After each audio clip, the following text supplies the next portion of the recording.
Hey guys, welcome back to another video from Formula Z. My name is Pedro.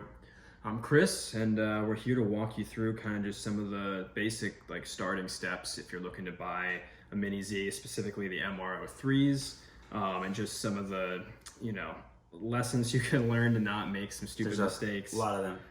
When upgrading and buying parts and stuff. So Pedro, you want to take us? Yeah, I mean, we'll kind of switch off here. I'll just start. I mean, obviously I'm going to use your car in this example because mine, as you can see, is under surgery at the moment. But Chris has an MR03, as he said.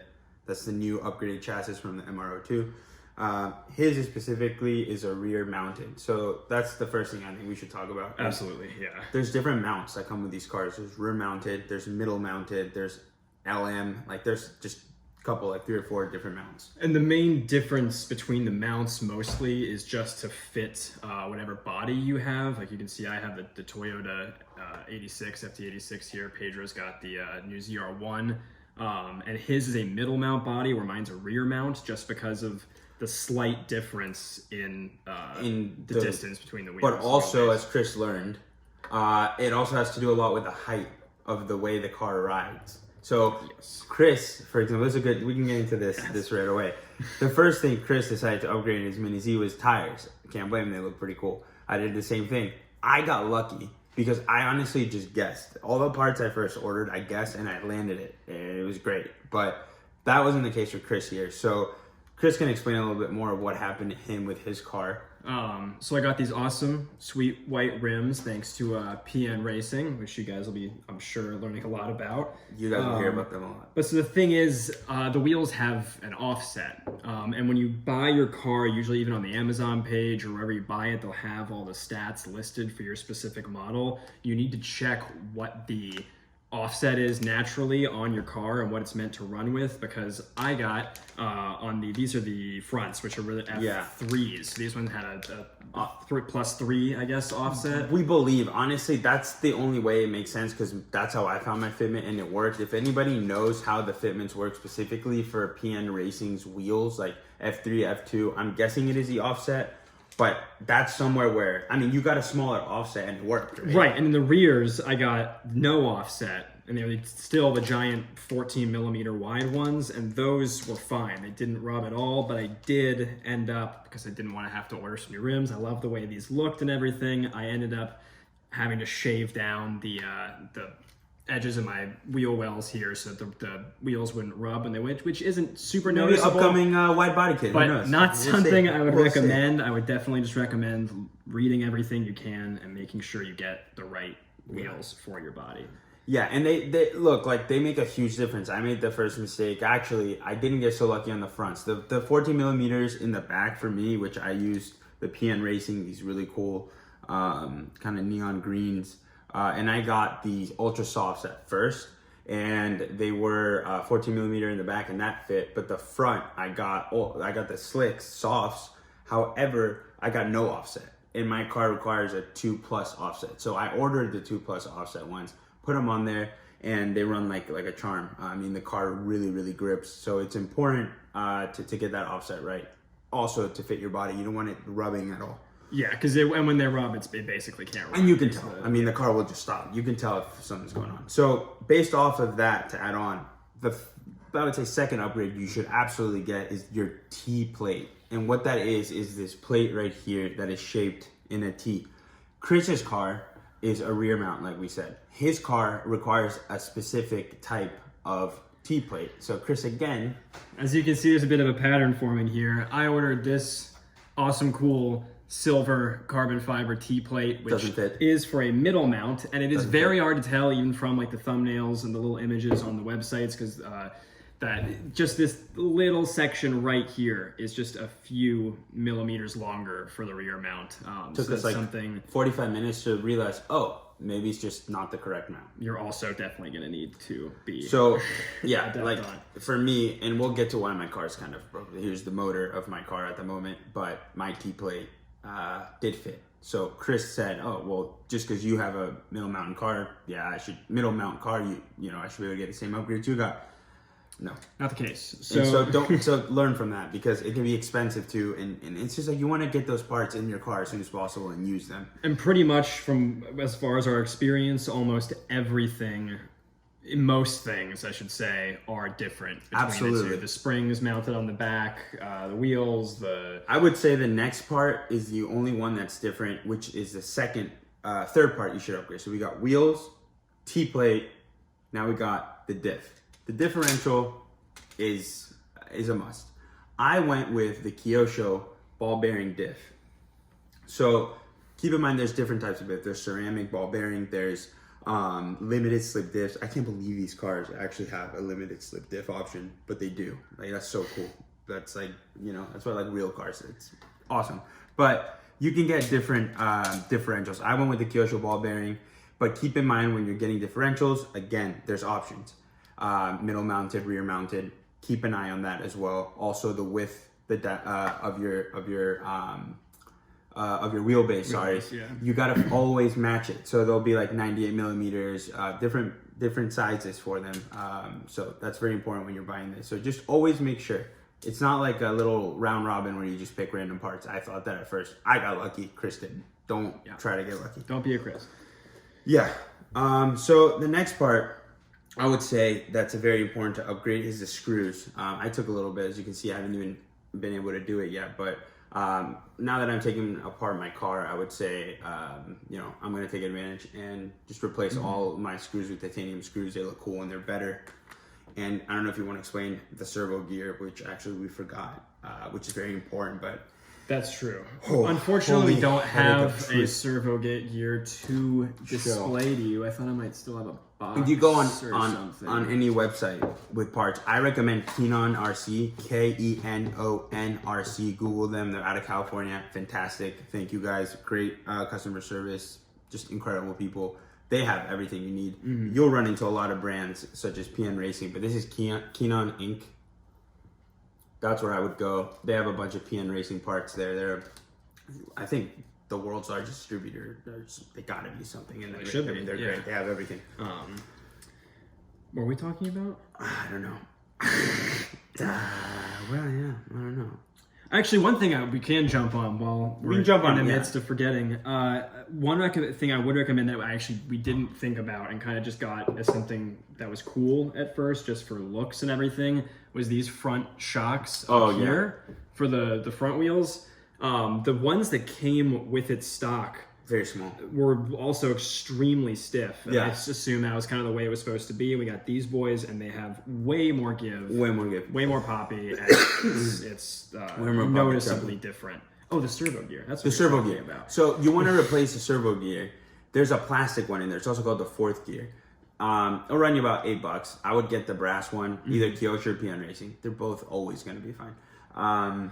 That's an exciting step. I would say.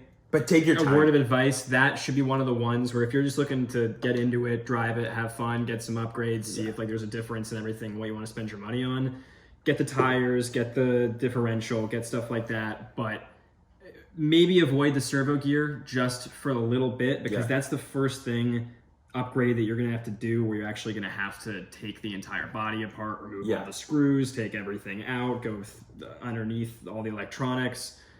So it is a little bit more. It's a learning curve, in-depth upgrade. So if you're not comfortable with taking your car fully apart or doing anything like that, I would not recommend it. Yeah. But at the same time, Kyosho has unbelievable, not owner's manuals, but instruction manuals, guides for everything and how to do it, and they have fully exploded views of everything with like very clear arrows of where it all goes. So it isn't impossible. It's not hard to do. We both did it on our first try. But it is a daunting task to suddenly start prying things 100%. Out and clicking things off. And hopefully at some point we'll be able to do a video showing you what that whole process looks like soon. But I don't want to do it again. So for now, guys, it's not happening. But there's like one or two videos, definitely. That's how I learned how to do it. But then you'll get to the point where you can take your car apart like this and it'll be a joke. Like for me now, if I really wanted to, I'm too lazy, sorry. But if I wanted to, I could go in here and replace the servo in 15 minutes. Do I want to do that? Absolutely not. No. But there's a lot of things. So the servo gear, hold it. You're not going to snap your servo gear that quickly unless you're running the car nonstop. Like literally, these things have an unbelievable amount of power. You seriously, when you buy it, you will not imagine how well it handles, how quick it can go with a stock differential, with stock parts and everything. You might not even need the upgrades, but you will. To the point where I would say us who are running it more on a track as opposed to drag races or straight runs, like the top speed at some point becomes negligible because this thing is never going more than 10 feet without, you have to stopping. So that's a good point. It's more for performance than I would say for your... Yeah, I exactly. But the thing is, it gets addicting. I mean, you get one thing. The problem is you get one part and then you see the difference that it makes. Like if you're into cars in real life, you get a part and you're like, you get a turbocharger, you hear the or like, you get a new transmission, you hear the little whine in the transmission. Whatever you end up doing in your car, like the feeling is what really gets you excited. Man, with these cars, it gets dangerous because literally anything you do to the car, you'll change it. They're so tunable. There's so many parts you can change. It's like buying candy, and you can get battery clips in different colors. It's expensive. Yeah, it is. It's ridiculous. It's expensive. Like this, for example, which I'm going to discuss, my Mini Z MR03 aluminum low knuckles. Right, these replace these knuckles right here. Okay, these steering wheel. I hope you guys can see that. These steering guys, right? Yeah, you're like, this guy, they're aluminum. How much? $25 without shipping. They're literally microscopic. They're so small. And things but like I'm still buying them. The differential, the spring kit, like those things are all $50. So again, I would say if you buy the car, you want to buy some upgrades before it even shows up, like Pedro said, because you're excited about it, you want to do some stuff like we did. I would recommend getting, like we said, the T-plate, maybe some springs, and then some additional front springs. T-plate, front springs. Okay, here we go. Fresh list. T-plate. Top. Okay, we gotta fix it. Sorry. Okay. Fresh list again. Fresh list from the start. T-plate. Tires. I don't know why I have a T-plate. Tires. And bearings. Chris. Yeah, we did forget bearings. The car comes with bearings. They're okay. Some models, I guess, don't come with bearings. Ours came with bearings. They did come with bearings. 4 in the front, 3 in the back. 2 in each wheel in the front, and 1 inside the motor mount. I will show you here, actually. Then you will have one bearing here. Wheels off. You can show them that. See here? And then 1 bearing here. This is where the actual differential slides in. I mean, I know my car's completely apart, but that won't even, if I even do that, and you're new to this, you're going to think I'm crazy and not understand what's going on, so I'm just not going to do that. But you will understand. I do recommend taking the car apart because it's scary, but my God, like the first time you do it, you understand it so well, and you're not really scared anymore. Like it helps, and you understand the parts and how they work. It's not as complex as you think it will be. Like everything, it's a precision machine. Everything is where it needs to be. Everything has a purpose and a reason, and it all. But there is some stuff like you had a lot of trouble getting your lights out. Yeah, so that's a good point to talk about. So my car came with the light kit. I thought it was gonna be super cool to have to have lights on it, because I also thought that you were gonna be able to turn them off from the controller. Because I looked everywhere online. That's a good thing to mention. That's a great thing to mention. You can't turn off the lights from the controller. They can go from solid to strobe mode, which will give you a C to a very slow blink. You can make it blink at whatever possible rate you want. Which I don't get why you would do that. You cannot turn them off. You can't. So if you're thinking to yourself, oh, I'm going to get a Mini Z that has the LED option so I can just turn it off and be cool, like you can't turn it off. So not the end of the world. I love the Corvette 01 a lot, so I wanted to get it. Mine happened to come with the light. So it already has the lights wired on there and super glued. This is one without the lights. The first thing you're going to want to do when you get your Mini Z with lights is take off the lights, because you're going to realize how stupid they actually kind of are when you're working on them. Because when you're working on them, they are attached to the car. So your chassis, as opposed to me, I can pop it off. I can stick it over here. I can work on my car, take it apart. Pedro's it was originally, it's attached to it, so you can't really get in there. And look at the size of the port, right, to go in. So, when you get something new, you don't want to ever break it. You're like super careful with it. Like you get a new pair of shoes, you take forever to actually use them. You don't want to get the soles dirty. I've been there. Everyone's been there. Mm-hmm. Well, I've been there. So the problem is, you think, okay, I can just unplug the light super easily. No, like I tried with little pliers. I tried carefully. They don't come out easy. Don't be scared. It's not going to break. Grab some little pliers and just pull it out. and pull it out for your own sanity, because it's gonna drive you crazy if you don't. Just pull them out and leave them here. And if you want to use them again sometime, it'd be cool and put a little strobe light and give yourself a seizure. Hopefully not. They're powerful. And they're tough strobes. little boys. They can take a few dings. They can Yeah, take a few hits. So don't be too shy with. Yeah, with the have fun with it. But I would recommend just put the lights. Yeah, put the lights away. But yeah, I mean, we don't want to go too long on this one. But obviously, a bunch of stickers you can buy. I bought some scale stickers with Chris, like literally like to scale. Yeah, so which is you have if you want a racer, you got to do it. And I would say the brand last stickers thing on. I want to cover is it's a little more advanced, but if you do decide to change the steering knuckles, like I'm going to, because I will be installing the front oil dampers. I already have the rear one here that I'm going to install from Route 246, as you can see here. Mixed reviews online. I hear people whining that the oil leaks or things in that nature. I mean, don't overfill your shocks, and I don't think they'll leak. Now, I'm just saying that now because I haven't tested them yet. They might leak. We'll have an updated video in about We'll a week see. when my shocks blow out and leak. So, and Pedro's will be fine. Chris's will probably explode. We'll keep you guys posted.